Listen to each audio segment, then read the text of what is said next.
Good morning students. तो हमारा theorem number 8.9 और ये बहुत इम्पोर्टेंट थ्योरम है बराबर, इसलिए आप अच्छे से समझोगे। इसका स्टेटमेंट है the line segment joining the mid point of two side of a triangle is parallel to the third side. हमारे पास एक ट्राइंगल है जिसके दो मिड पॉइंट है बराबर। कौन कौन से? ई और एफ दो मिड पॉइंट है। तो हमको क्या प्रूव करना है कि ये ई एफ जो है वो बी सी के पैरेलल है बराबर। यानी ए बी का मिड पॉइंट ई है और ए सी का मिड पॉइंट एफ है बराबर। और हमको प्रूव करना है कि ये ई एफ जो है वो बी सी के पैरेलल है बराबर। तो कोई भी थ्योरम को प्रूव करने के लिए हमको सबसे पहले ट्राइंगल बनाने पड़ते हैं।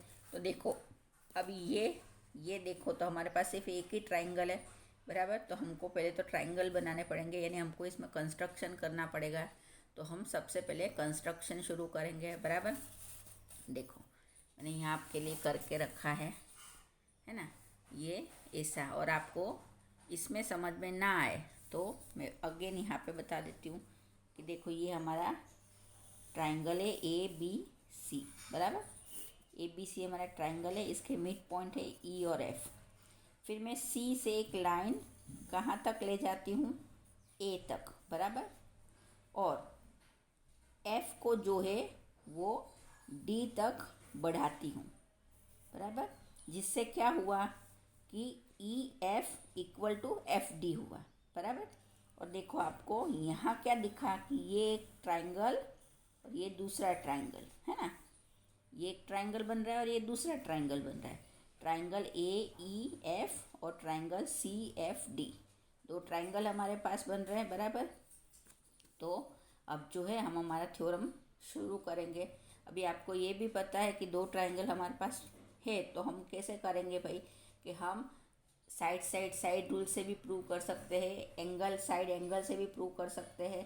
तो जो इसमें सही बैठेगा उस हिसाब से जो है हम हमारा थ्योरम करेंगे बराबर।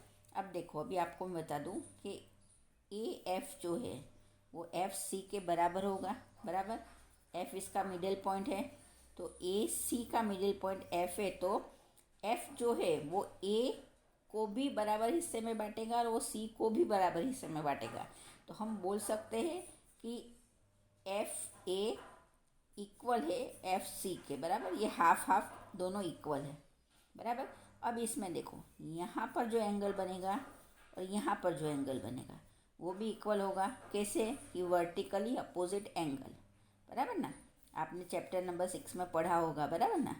और यहाँ जो एंगल बनेगा वो भी इस एंगल के बराबर होगा। कैसे? तो अल्टरनेट इंटीरियर एंगल, देखो ये है ना, ये अल्टरनेट इंटीरियर एंगल बना। और ये जो है देखो ये जो है वो वर्टिकली अपोजिट एंगल बना बराबर। और ये जो है वो अल्टरनेट इंटीरियर एंगल बना। तो हमारे पास तीन चीज़ मिल गई। कौन सी मिली? तो ये हमारी साइड बराबर F A equal to F C, फिर ये एंगल और ये एंगल। तो हम एंगल साइड रूल से जो है ये दो ट्राइंगल को, कौन से दो triangle? Triangle A E F और ट्राइंगल सी डी एफ, इन दोनों को कॉन्ग्रुएंट प्रूव करेंगे है ना। तो चलो हम कर लेते हैं। देखो ABC is a triangle where E and F are midpoint of AB and AC respectively. To prove, we have to prove EF parallel BC and EF is half of BC. ये पूछा जाए तो ही आपको करना है, ना पूछा जाए तो हमें नहीं करना है बराबर ना। कभी आपको इस स्टेटमेंट में ऐसा दिया जाए the line segment joining the midpoint of two side of a triangle is parallel to the third side and equal to half of it, तो ही हमको जो है and equal to half of it आए तो ही हमको ये प्रूव करना है, अदरवाइज ये प्रूव हमें नहीं करना है बराबर। तो थ्रू अब कंस्ट्रक्शन कर लेते हैं। Through C draw a line segment parallel to A B and extend E F to meet at D. देखो ये मैंने आपको भी बता दिया वैसे बराबर। अब हमारे पास कौन से दो ट्राइंगल है? ए ई एफ और triangle E C D F बराबर। इसमें जो ए एफ और एफ सी जो है हमने कॉमन बता दिया बेटा है ना। एफ जो है मिड पॉइंट है इसलिए एंगल 1 और एंगल 2 बराबर है। कैसे? तो वर्टिकली अपोजिट एंगल, ये VOA यानी वर्टिकली अपोजिट एंगल है इसलिए।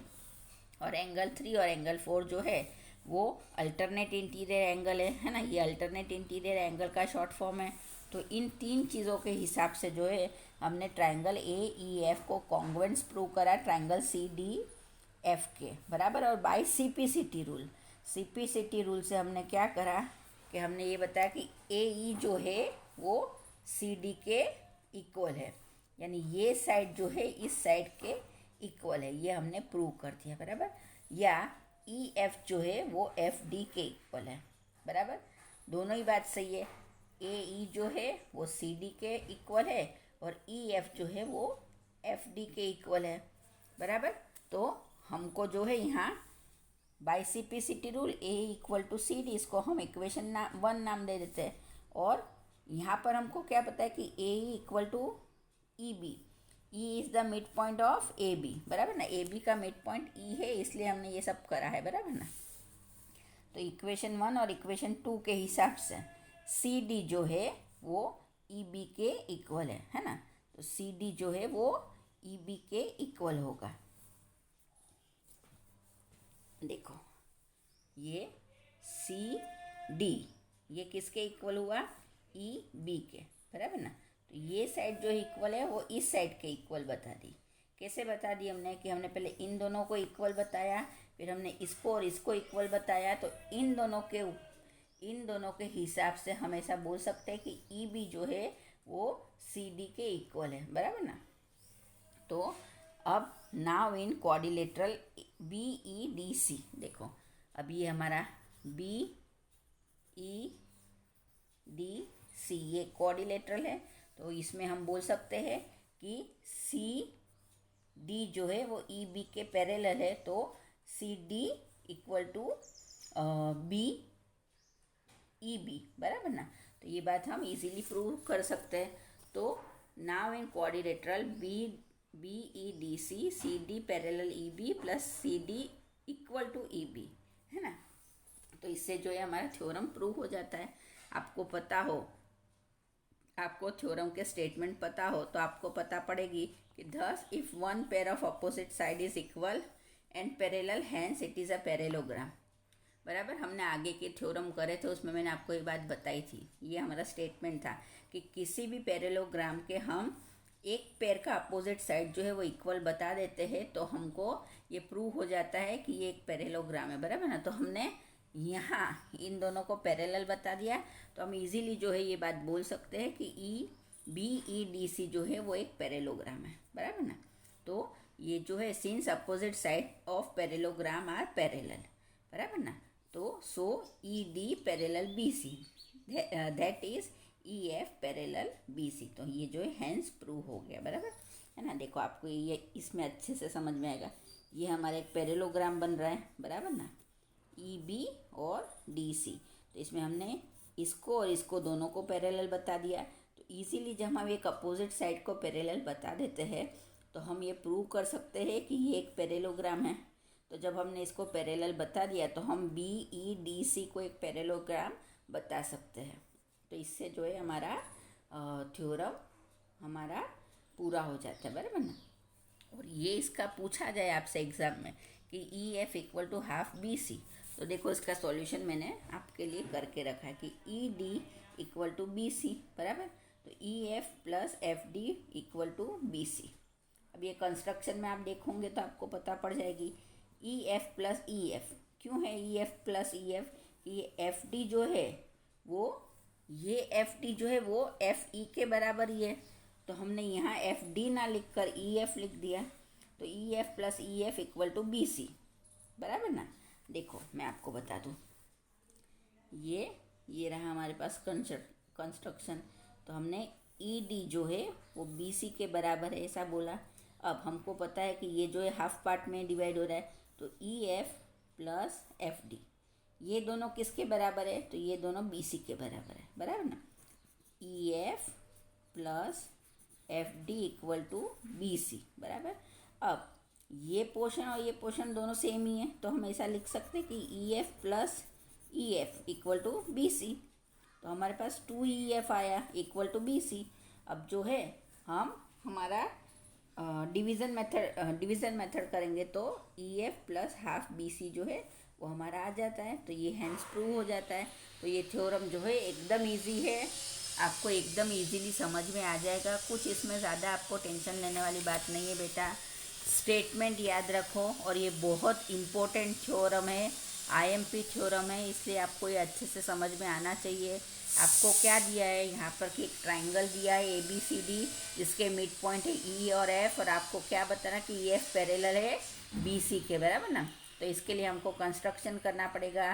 पहले दो हमारे ट्राइंगल बनाने पड़ेंगे, उनको हमको कॉन्ग्रुएंस प्रूव करना पड़ेगा। उसके बाद हमारा थ्योरम है एक, जिसमें हमने ऐसा बोला है कि एक पेयर जो अपोजिट पेयर जो इक्वल और पैरेलल होती है तो वो पैरेलोग्राम होता है। तो उसके हिसाब से जो है हमने इसको और इसको पैरेलल बताया, और हमने इजीली बता दिया कि BEDC जो है वो हमारा एक पैरेलोग्राम है, बराबर ना। तो ये थ्योरम हमारा पूरा हुआ।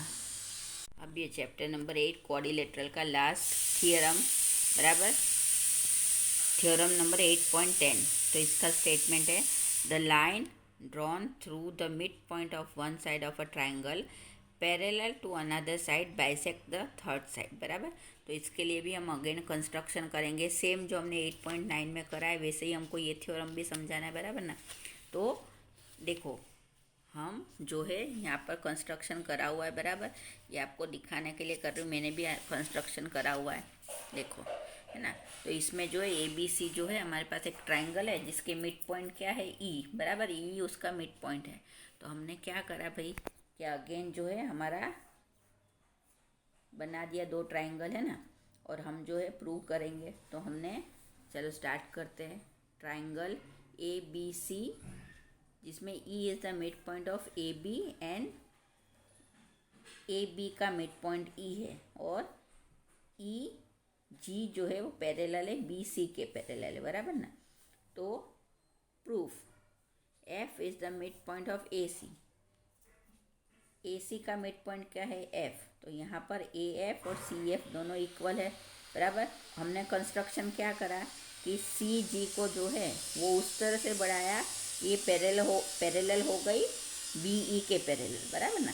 यानी सेम देखो हमने जो लास्ट थ्योरम में करा कि एक ट्राइंगल था, इसके दो मिड पॉइंट, हमने इसको यहाँ बढ़ाया और ये दोनों जो है एक दूसरे के पैरेलल हुए, बराबर ना। ये पैरेलल, तो सेम वही चीज़ करी to proof EG parallel BC, बराबर। EG जो है वो BC के पैरेलल है, ये हमको दिया हुआ है। फिर BE जो है वो CG के पैरेलल है, ये कंस्ट्रक्शन से हुआ हमारा। तो BCGE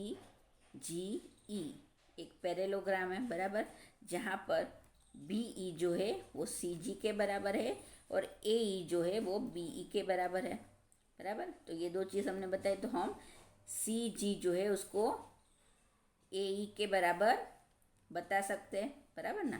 तो ये दोनों जो है हमारी साइड इक्वल हुई। तो अब हम लेते हैं अगेन ट्राइंगल AFE और ट्राइंगल GFC, बराबर ना।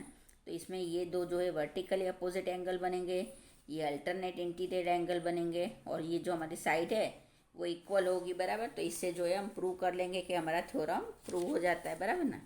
तो in triangle AFE and triangle GFC, angle AFC equal to angle GFC, vertically opposite angle, CG equal to AE, equation 1 से हमको मिला है, और angle EAF equal to angle GCF, alternate interior angle.